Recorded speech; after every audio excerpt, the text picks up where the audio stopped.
देखो, अब नॉस्टैल्जिया में पहले हमने क्या देखा था, जब हम नॉस्टैल्जिया कि भाई Mandela is talking about the previous time, है ना, कि ये जो आज डिफेंस फोर्स है, पुलिस है, शायद इन्होंने मुझे अरेस्ट कर लिया होता, है ना, अगर हम आज डेमोक्रेटिक रिपब्लिक नहीं होते। He is talking about that. फिर उसने अपाटाइट सिस्टम के बारे में बताया कि how this system is somehow crushed them and deprived them all of their self esteem. So this is what he has been talking about. और उसके बाद he talked about those people extraordinary, people with extraordinary courage, wisdom and third point क्या था, करेज, wisdom and generosity, है ना।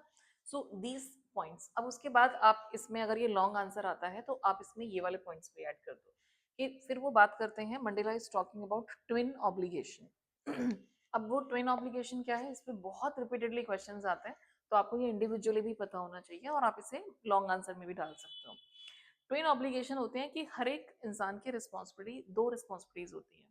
एक होती है अपने लिए, अपनी फैमिली के लिए, है ना, और एक दूसरी रिस्पॉन्सिबिलिटी होती है बाहर अपनी कम्युनिटी के लिए, क्योंकि हम सब सिटीजन्स हैं और हमारी एक रिस्पॉन्सिबिलिटी है कि we have to serve our community और नेशन, हमारे उसके लिए भी कुछ फर्ज हैं। लेकिन वो ये कहता है कि जब जब Africa was under this apartheid system, जब वहाँ पे रेशियल डिस्क्रिमिनेशन था, तो he was not able to fulfil his twin obligation. जैसे ही इन्होंने आवाज उठाई कि भाई हमें आज़ादी दो, हमें फ्रीडम चाहिए, we want equality, equal rights, तो Mandela was arrested, he was separated from his family. और तो जो उनकी रिस्पॉन्सिबिलिटी थी, है ना, he was a husband, he was a father, he was a son, he wasn't able to fulfill those responsibilities, तो कर ही नहीं पाए। ये सारी चीजें आती हैं ट्विन ऑब्लिगेशन में। तो आप अगर अपने देश के लिए कुछ करना चाहते हो, अपने लोगों के लिए कुछ करना चाहते हो, तो फिर आप अपनी फैमिली को इग्नोर करना पड़ेगा, क्योंकि आपको रहने नहीं देंगे उनके साथ। ठीक है। सो जब आप बताओगे तो पहले तो ये बताना ट्विन ऑब्लिगेशन क्या होता है, और फिर ये बताओगे कि किस तरह से आप अपने दोनों ऑब्लिगेशंस फुलफिल नहीं कर सकते हो। अगर आपको अपनी फैमिली के पास रहना है, अगर आप अपनी सारी ड्यूटीज परफॉर्म करना चाहते हो, तो आप अपने देश के लिए, अपनी कम्युनिटी के लिए कुछ नहीं कर सकते।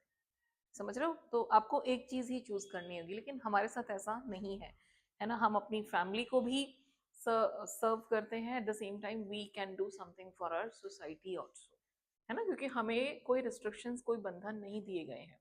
तो I think we should respect this freedom, we should enjoy this freedom, और इसको बहुत अच्छी तरह से सही से यूटिलाइज करना चाहिए, क्योंकि जब तक आपके पास फ्रीडम नहीं होगी आप कुछ नहीं कर सकते।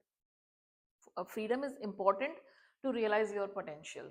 तो ये चीज़ें मैं इसलिए बता रही हूँ क्योंकि आपके एग्जाम में थोड़ा सा वैल्यू बेस्ड क्वेश्चन ज़्यादा आते हैं, जहाँ पे कंपैरिजन भी आ सकता है a tiger in the zoo and Mandela का, कि भाई इनके लिए फ्रीडम क्यों इंपॉर्टेंट है, why it is important. Even इसमें मिशबिल द ऑटर से भी आ सकता है। तो जो ऑटर है वो भी, उसको भी फ्रीडम चाहिए, उसने भी बॉक्स तोड़ दिया था, है ना। तो ये सारी चीज़ें इंटरकनेक्टेड है। तो when you right your answers just keep that in mind. अब ये अलग अलग चीजें हैं, आपको इसे जोड़ के रखना है, तभी आप इसे याद कर पाओगे। एक इसमें ये वाला पॉइंट भी डाल सकते हो, Mandela also thinks about his childhood, कि बचपन में उसने एक डिल्यूजन पाल रखा था। अब ये डिल्यूजन इल्यूजन से थोड़ा सा अलग होता है। डिल्यूजन वो होता है जो भ्रम हम खुद पैदा करते हैं, जो हमें लगता है ऐसा है बट ऐसा होता नहीं है। जैसे हमें लगता है हम बहुत इंटेलिजेंट हैं, हम सबसे बेस्ट हैं, बट जरूरी नहीं है कि हम हो, है ना, हमसे भी बेहतर लोग हैं।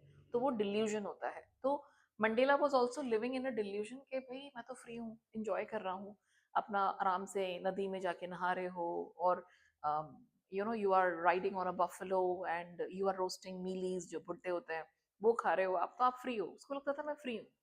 बट वो कहता है कि बड़े होके मुझे रियलाइज हुआ कि वो कोई फ्रीडम नहीं थी, वो तो एक सिर्फ डिल्यूजन था। तो ये एक कंपेयर एंड कॉन्ट्रास्ट पे क्वेश्चन आता है कि मंडेला का जो एक थॉट था फ्रीडम का, वो चेंज हो गया व्हेन ही ग्रेव अप।